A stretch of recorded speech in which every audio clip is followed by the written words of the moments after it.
Dito tayo ngayon sa libingan ng mga bayani. Section 7, Veterans World War II. Nandun sa kabila yung mga presidents. Papunta tayo ngayon doon sa mga tent kasi merong misa for Miss Nora Honor.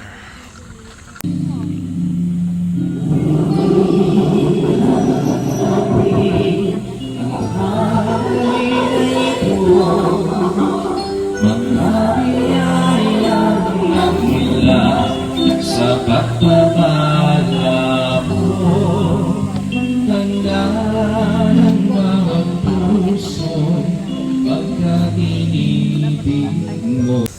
And when his earthly dwelling turns to dust, an eternal dwelling is made ready for them in heaven.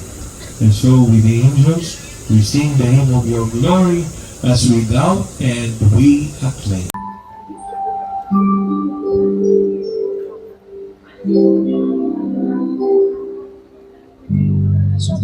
Let your hearts be troubled, let's stay afraid.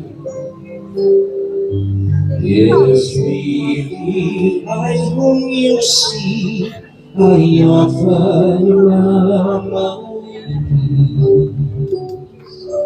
I have waited but I'll stay.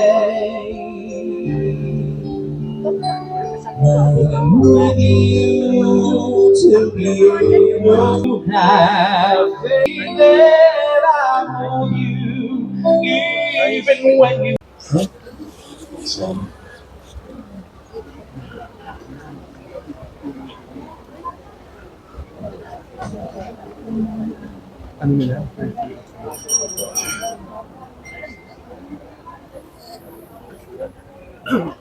Maraming salamat, Father.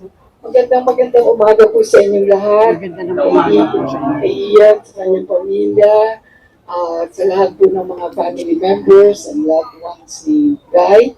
At sa lahat po sa inyong katulad ko po ay nananatiling isang tagahanga.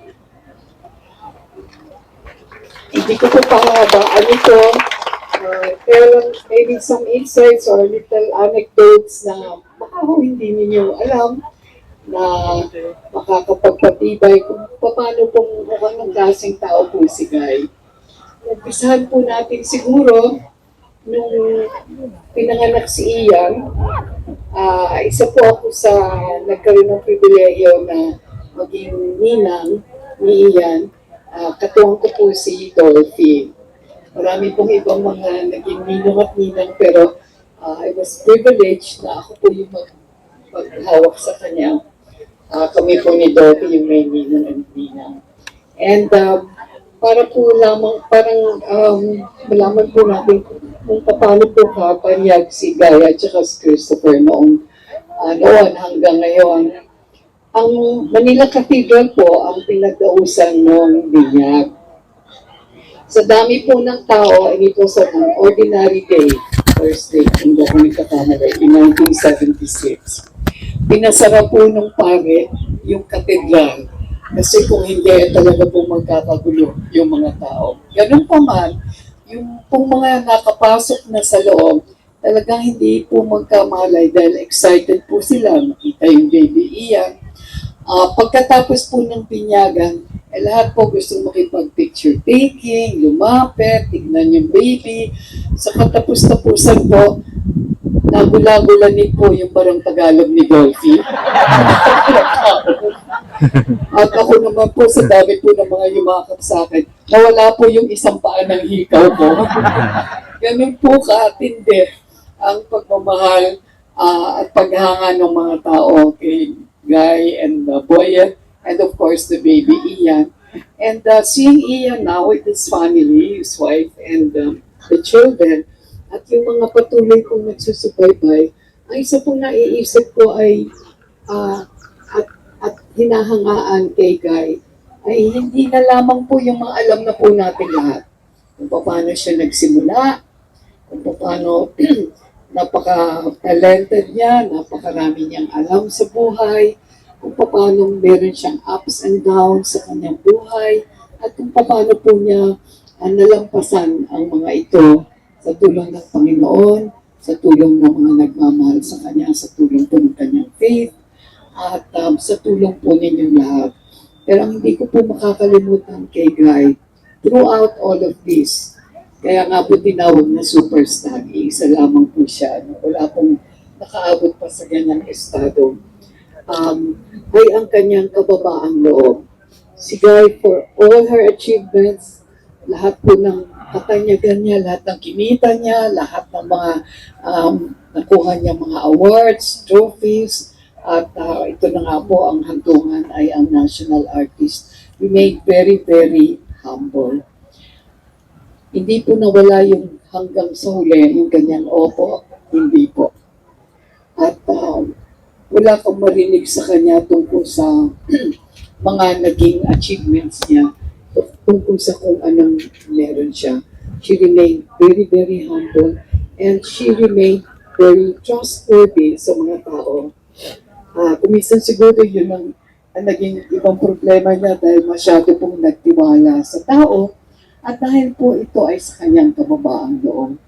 So, as we remember and pray for Guy, hilingan natin siya sapagkat nauna na siya sa atin kung saan tayo pupunta, kung saan din po ang hantungan natin sa darating na panahon.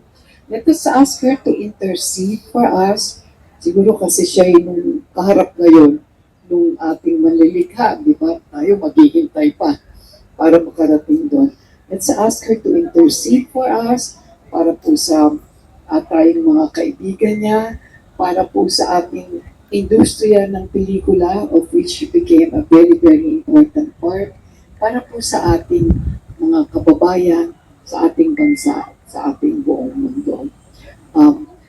Maraming salamat, Ian, for giving me a chance to greet our friends here. And I want to invite Florence and Maria Luisa for also following up on the invitation. At sa inyong lahat, sana po ay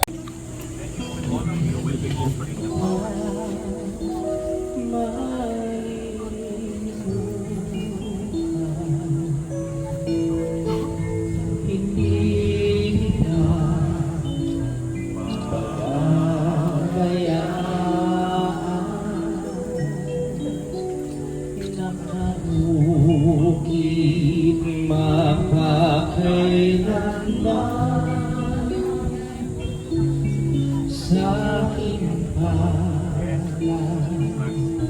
ang iyong pangalan,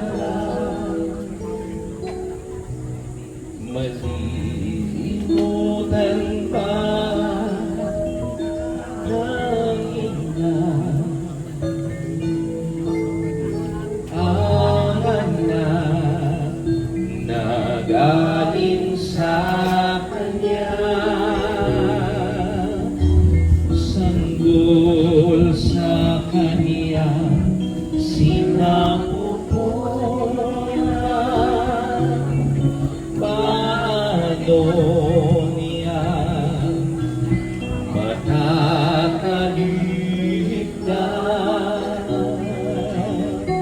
Ngunit kahit na malimutan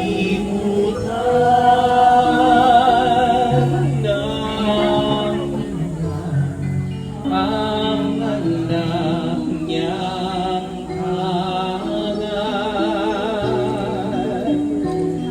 hindi kita malilimutan, kailanman hindi papabayaan.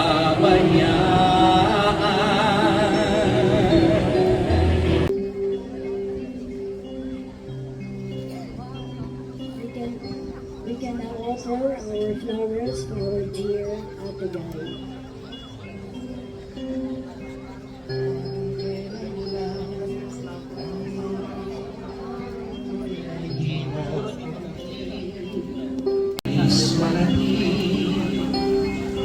Ayos ko kayong pasalamatan kahit man lamang isang awitin.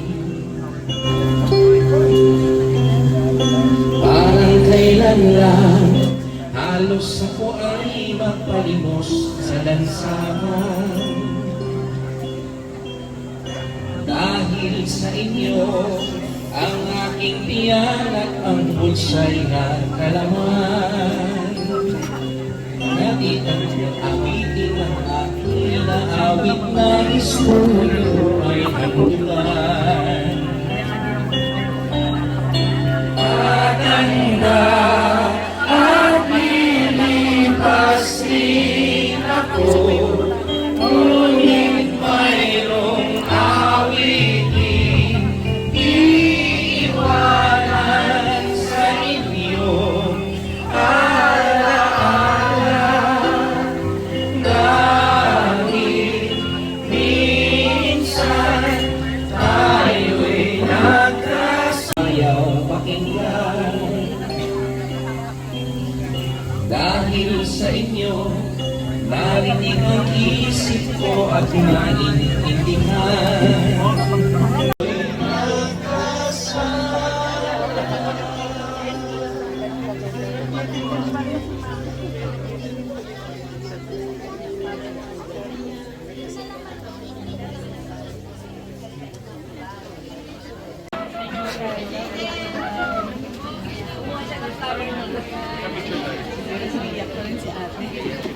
Okay na, rest in peace na siya.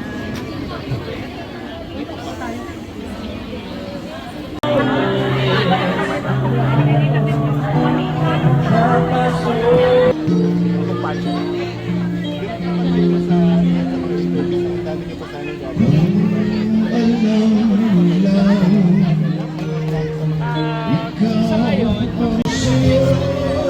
so far may dalawang post kasi last year, well, nasabi naman nila Edwin at saka yung isa.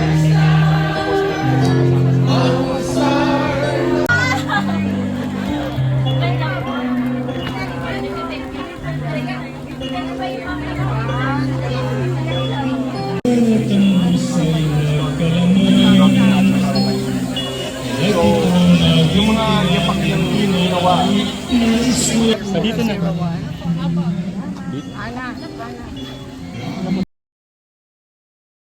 We're here at the first death anniversary of Miss Nora Honor, our national artist, superstar. Ito po ang mga kasama natin, ang mga tita ko at si Mami.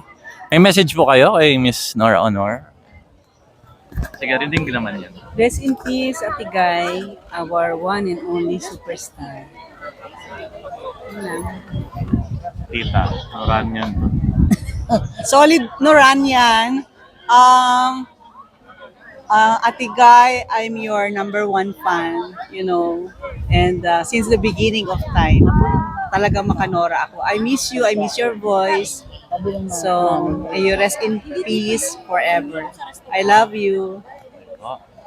Finally, ang balae ni Nora Honor, balae-in-law. I'm also a silent fan of Nora Honor. Pero pinanonood ko yung mga pelikula niya nung araw kasi ate ko diehard fan din ni Nora eh. Talaga pupunta pa siya sa bahay ni Nora. Pero ako ngayon nakiki-join sa first death anniversary ni Nora. Dahil mahal namin siya. Rest in peace, Ate Guy. We love you. Ang dami pong pumunta. Actually, sila po nag-organize nito. Dumala po kami as family friends. Ayan. May event pa kaya after this? Meron pa ba? Ayan, tas. Apon ako na. Ayan na mga apo. Picture. Hazy look. Dito, picture. Hello! Okay na, tita. Binidyo ko. Nagwaki pa siya eh. Lunch sa may bulwagan ng mga bayani. Para siyang pabilog na enclosed space. Ayan. Lunch muna tayo. Pasok. Let's go. Doon. Parang pababa pala.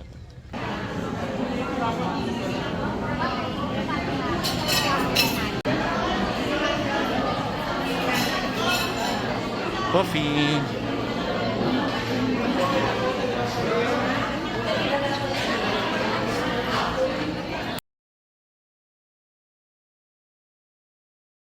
I have steamed white rice, sotanghon guisado, mixed veggies, leche flan, cheesy salmon,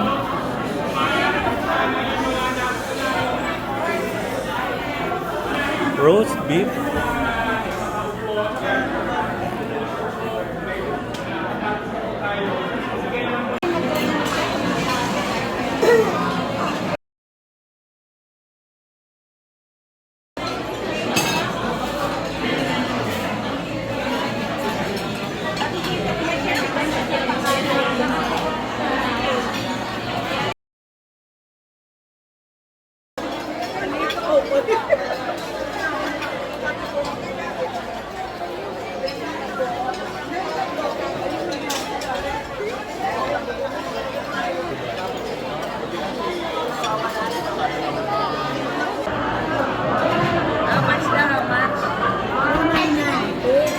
$4.99.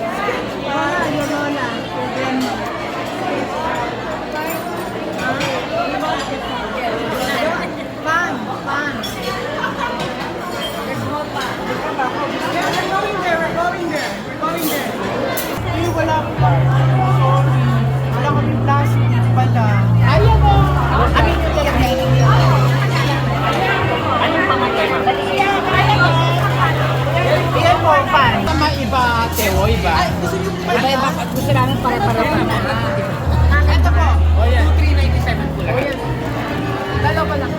Daming ganito. Kuya, daming ganito. Tingin po nito. Kuya, magkaming ganito.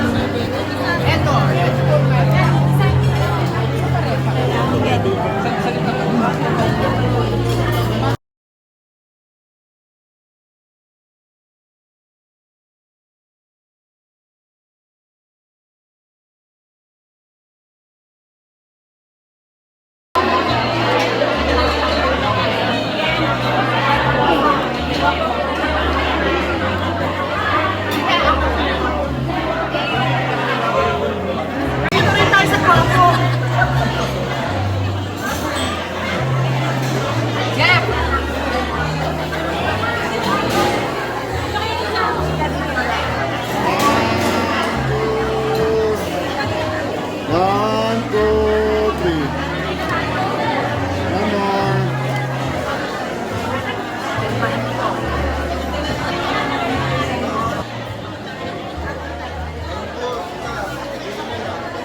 Autograph time.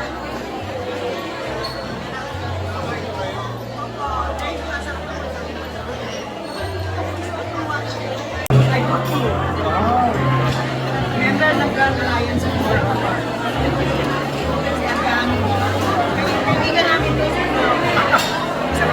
Small world.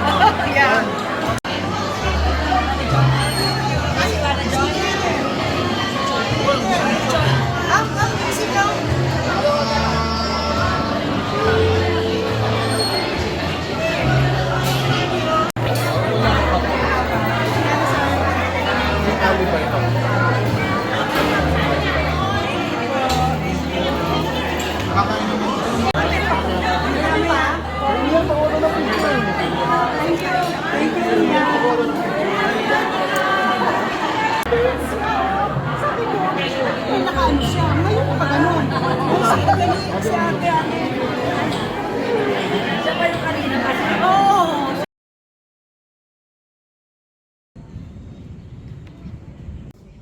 Dito pala si Marcos Sr. Si Ferdinand Marcos Sr., yung dating president. Ayan. Sagisag ng Pangulo ng Pilipinas.